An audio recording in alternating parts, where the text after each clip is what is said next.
Bueno, estamos tarde. Muchas gracias por la invitación. A mi edad uno aprende que hay que tratar de ser muy provocativo en los títulos y que hay que tratar de ser muy provocativo en las afirmaciones, porque si algo he aprendido, perdiendo el cabello, es que el mejor secreto para quienes tienen intereses en que las cosas no cambien es convertirlas en naturales, es naturalizarlas, es hacernos creer que las cosas son así. Y voy a tratar de proponer que las cosas no deberían ser así, no siempre han sido así y hay sitios donde han sido distintas y a nosotros nos toca trabajar para que sean distintas. Originalmente yo había hecho una presentación hace un año que se llamaba Repitiendo las desigualdades en el acceso al tratamiento del VIH con las vacunas para COVID-19. Le hice una pequeña transformación incorporando el término tragedia. Y esto es para decir que lo que nos pasó con el VIH fue una tragedia. Todos ustedes recuerdan por lo menos uno, si no 100 nombres de personas que murieron porque no había medicamentos, porque el medicamento se acabó, porque se complicó con una infección y eso es una tragedia. Y esa tragedia se repitió con las vacunas para COVID-19 y se repitió con una lógica geográfica que es absolutamente inaceptable. Estuve buscando literatura vieja. Es algo que a uno le queda fácil por haber estado más o menos en esos movimientos. Este es un documento de 1998. Tal vez algunos de ustedes oyeron hablar de Isasola, de George Bellocchi y de Pedro Checker. Algunos de ustedes los conocen personalmente o los conocieron. Y este documento es 1998. Leo un titular. Vivir con VIH o SIDA, 1998, tiene una estrecha relación con la geografía. Los tratamientos que parecen ser buenos y efectivos en los países ricos, los llamados del norte, parecen no ser tan buenos y efectivos en los países pobres, llamados del sur. 1998, VIH. Peter Piot, también participante en esa época, hace otra afirmación que está en ese texto y que a uno le parece que hubiera sido de ayer con respecto a COVID-19. El abismo más grande actualmente en el VIH-Sida es la brecha entre lo que sabemos que podemos hacer y lo que finalmente hacemos. 1998. Yo creí que Carlos iba a hacer un énfasis en el informe que publicó el año pasado UNAIDS o NUCIDA y particularmente en la forma en que este informe fue presentado por su directora, la señora Yanguima, Winnie Yanguima. A mí me impresiona mucho lo que dijo y lo que está escrito en ese informe. Y me sorprende mucho que la comunidad internacional, la comunidad nacional, los que trabajamos en VIH, los que trabajamos en COVID-19, los que trabajemos en salud, hayamos podido seguir haciendo lo que cotidianamente hacíamos sin parar a reflexionar sobre lo que ella dijo y lo que dice este informe. Y leo los titulares. Llevamos 40 años luchando contra el VIH. Los éxitos y fracasos nos han enseñado que no podemos ni siquiera prepararnos para una pandemia, ni mucho menos derrotarla, a menos que acabemos con las desigualdades. No dijo más y no dijo menos. En todos nuestros países se hizo un enorme esfuerzo por priorizar a los viejos, a las personas con comorbilidades, a las personas con situaciones específicas de salud por edad o por morbilidad, no por ingreso, no por estatus social. Sabemos que los muertos de COVID-19 se concentraron en las poblaciones pobres. Ningún país priorizó la vacunación de poblaciones pobres. Ningún país priorizó la vacunación de poblaciones clave. Ninguno.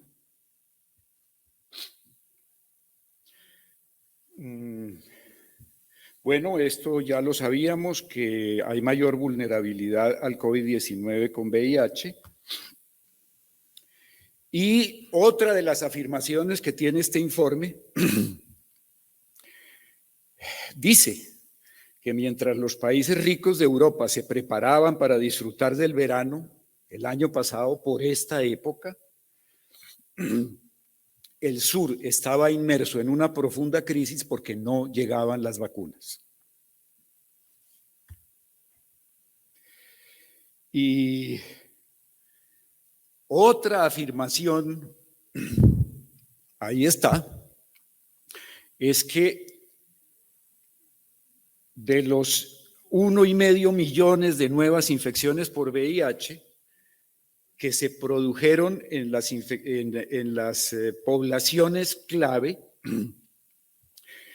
no hubo un énfasis en llevar tratamiento para VIH y no lo ha habido en la mayor parte de nuestros países.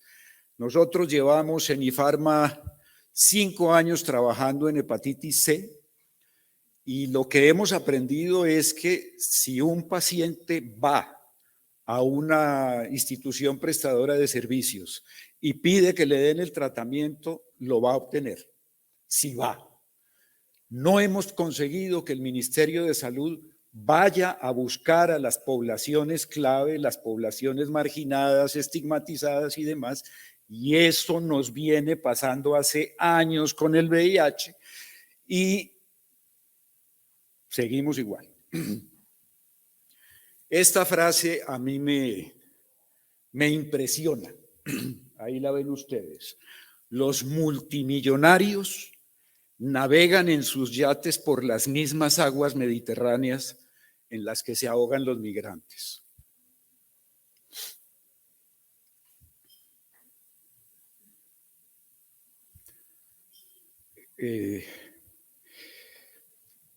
No voy a hacer más menciones del informe de ONUCIDA, espero que todos ustedes salgan de aquí a leerlo con detalle y a usarlo con detalle para pelear en todos los escenarios con los gobiernos de derecha y con los gobiernos de izquierda, cosa que suscribo totalmente. Y esto es ya para recordar y para entrar en la materia que me correspondía, ¿por qué tenemos que enfrentar estas desigualdades? O más bien, ¿cuál es la causa principal de que las desigualdades que se presentan como naturales produzcan estos efectos como consecuencia del alto costo de los medicamentos y del alto costo de las vacunas? Y eso tiene que ver con la propiedad intelectual. Esta es la campaña de Médicos Sin Fronteras de los años 2008-2010, que palabra más, palabra menos, lo que dice en español es un medicamento que cura, no produce ningún beneficio si la gente que lo necesita no lo puede comprar. ¿Habrá que repetir esa frase otra vez?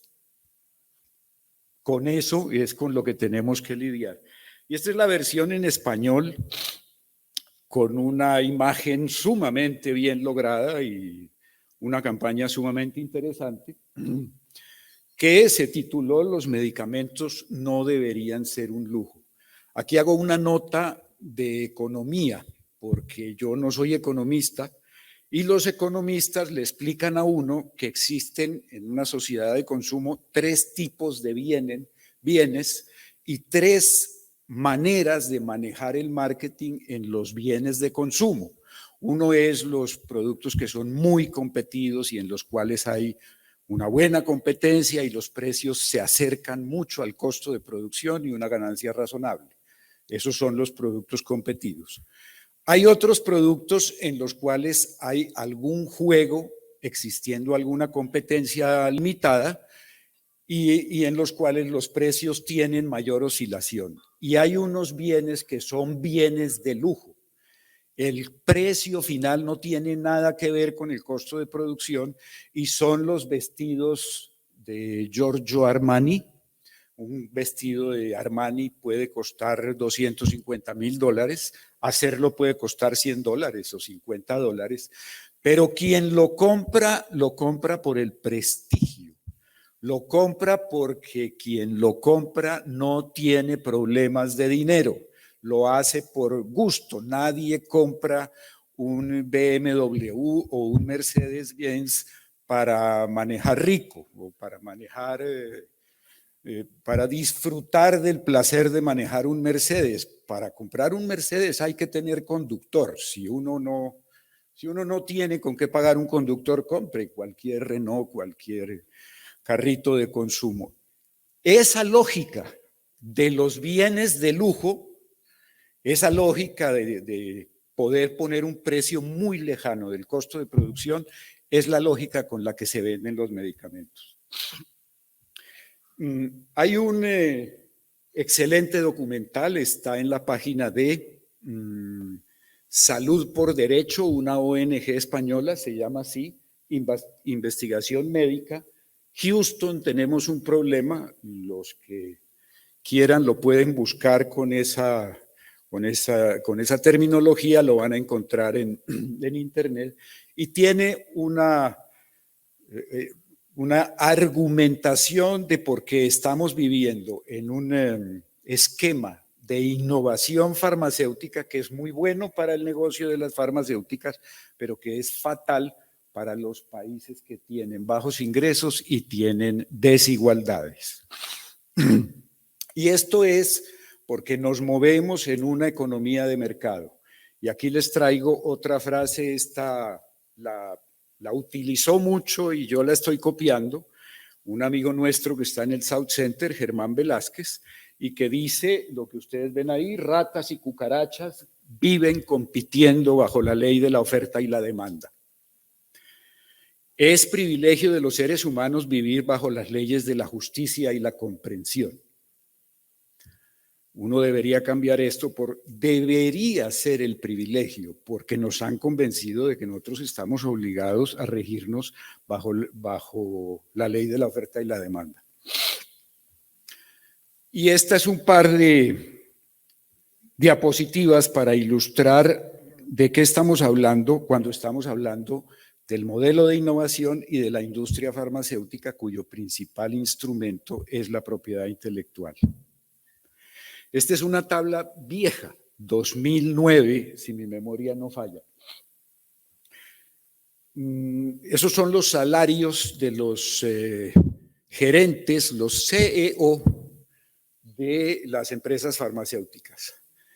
Ellos tienen un ingreso mensual todos los meses de 150, $200,000, que siempre es una platica. Con $200,000 mensuales uno alcanza a hacer alguna cosa. Puede complicarse en saber si compra Armani o si compra otro tipo de productos, porque para ellos son esos productos de lujo.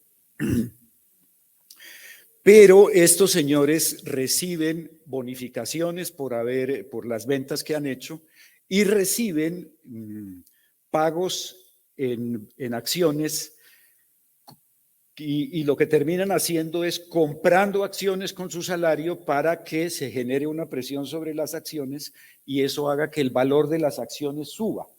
Y una estimación, esto es de la revista Fortune, dice que esos $200,000 que en promedio gana un gerente de estas empresas sube a 1 millón, 1,5 millones, $2 millones mensuales todos los meses. Eso es lo que pagamos cuando pagamos medicamentos nuevos protegidos por propiedad intelectual, y eso es lo que pagamos. En fin, creo que no necesito argumentar mucho más. Este es un trabajo que voy a pasar rápido, de la SONIC, mostrando cómo la industria farmacéutica, como muchas otras cosas en el mercado internacional, dejaron de ser productoras de medicamentos o de productoras de cualquier cosa para convertirse en empresas financieras, en especuladoras financieras. Ya no es importante producir la vacuna, lo importante es anunciarla a tiempo, anunciarla de primero y hacer una muy buena campaña. Ustedes saben quién fue el primero que dio los datos científicos sobre la vacuna de BioNTech, no de Pfizer.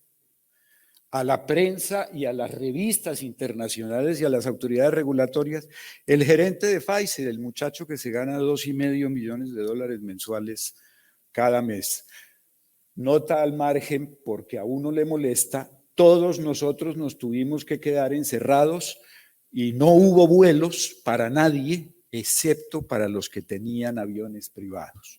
Las empresas farmacéuticas multinacionales tienen aviones privados y todos los aviones privados volaron sin ninguna restricción durante la pandemia y todos recibieron las vacunas apenas aparecieron las primeras. Una nota que no puedo dejar pasar porque todavía me alcanza el tiempo, es el papel de la filantropía en lo que nos pasó en el mundo.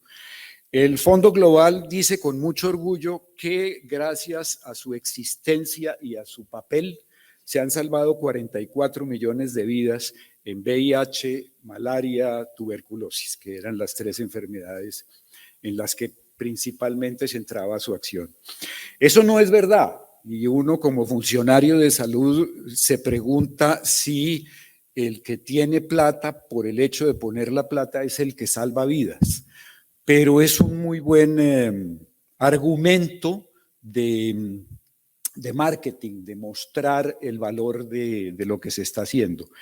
Pero para hacer una mención muy rápida, es muy lamentable que el papel más importante que está jugando el Fondo Global y que ha jugado el Fondo Global en este debate de propiedad intelectual es tratar de hacer lo posible para que nada cambie, para que las patentes no las toquen. El Fondo Global en eso es muy estricto.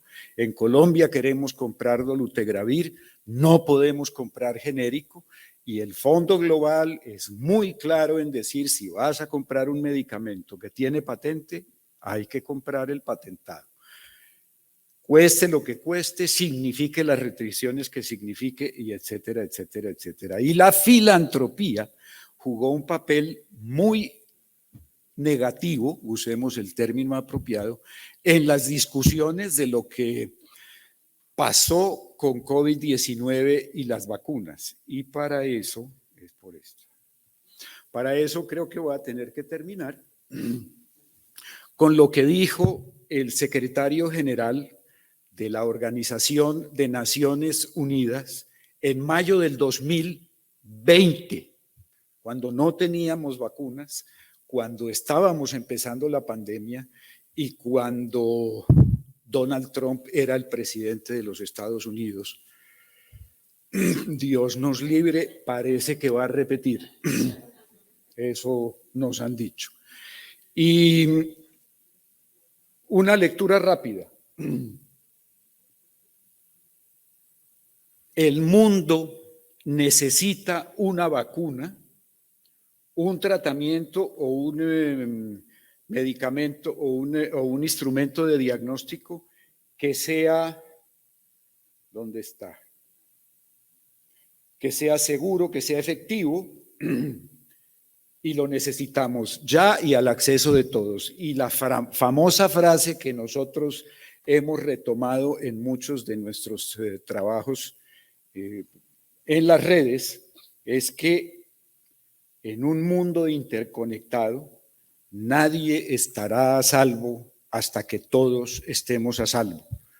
2000, mayo del 2000, y propuso el secretario general de las Naciones Unidas, que es ni más ni menos el secretario general de la comunidad internacional, de la Organización de Naciones Unidas, que tuviéramos una vacuna, que fuera un bien público y que fuera desarrollada entre todos, para el beneficio de todos, para que nadie se quedara atrás. ¿Qué contestó la comunidad internacional? A nosotros nos gustan las cosas como están, a nosotros nos gustan las cosas como son, vamos a armar una carrera para que cada quien vea a ver qué vacuna prospera, vamos a poner el dinero.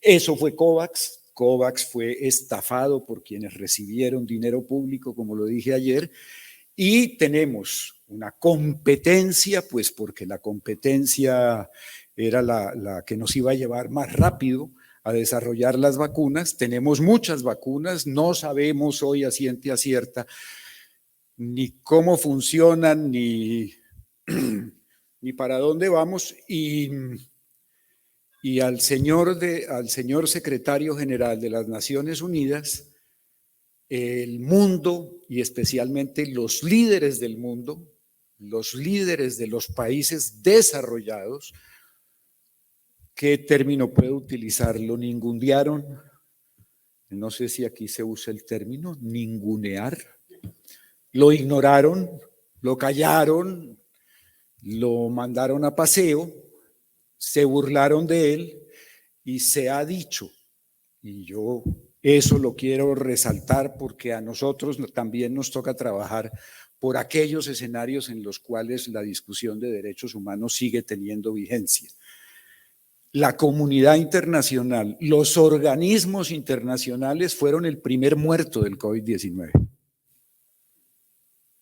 Donald Trump resolvió que no financiaba más la OMS porque la OMS no quiso respaldar su tesis de que esto era un ataque de los chinos. Y además la OMS después tuvo que destinar recursos para demostrar que no había sido una fabricación de laboratorio, y no pocos recursos, unos buenos millones de dólares por petición de los Estados Unidos, que ya se había retirado de la OMS y que yo no sé si con el regreso de Biden a la OMS eso fue mejor.